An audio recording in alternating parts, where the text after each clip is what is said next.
shame and guilt per se aren't going to shift those who behave arrogantly in power. What is going to shift them is societal mobilization.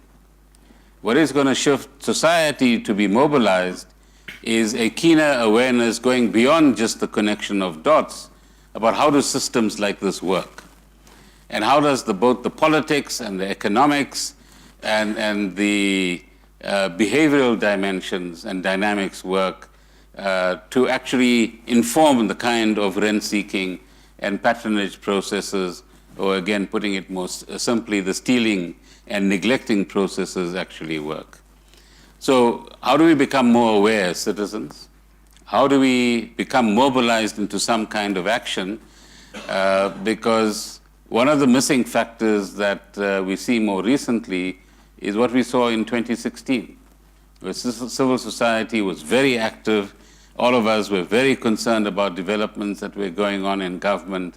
And as a result of that, I should thank you on behalf of the two other co-charged people with me in 2016 for not being in jail now. So thank you very much.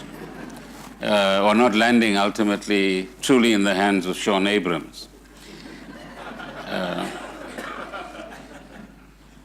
But the third factor which became important in our history is levels of organization.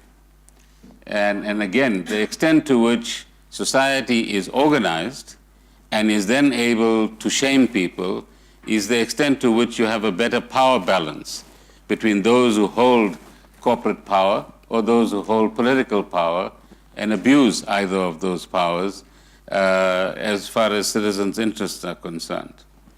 And the proposition that I'm putting forward for debate tonight is that a higher level of awareness, a higher level of mobilization, and getting more people organized in civil society and elsewhere places us in a better position to resist the abuse of power, places us in a better position to shame people, like the companies that you've actually mentioned, because they still do believe, by the way, in my interactions with some of those companies, that because they're global, South Africa doesn't really matter.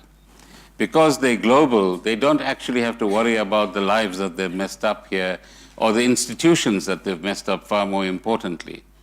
And so a lot more needs to be done to make some of those organizations much more aware about the social damage that they've caused and the reputational and institutional damage that they've caused than they currently acknowledge to those that they have injured, which includes all of us in a sense as well.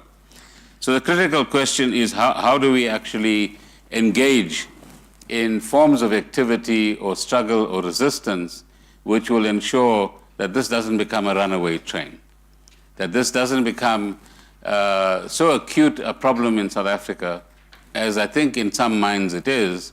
And I've said this, I'm afraid, to several audiences, so I'm going to say it again here, that the upper middle classes in South Africa, black or white, are thinking about where the next million rands or dollars needs to be kept so that it is safe, and who's going to get it out for them, and what commission is going to be charged for getting the money out. Let's be frank, that's some of the conversation that's going on.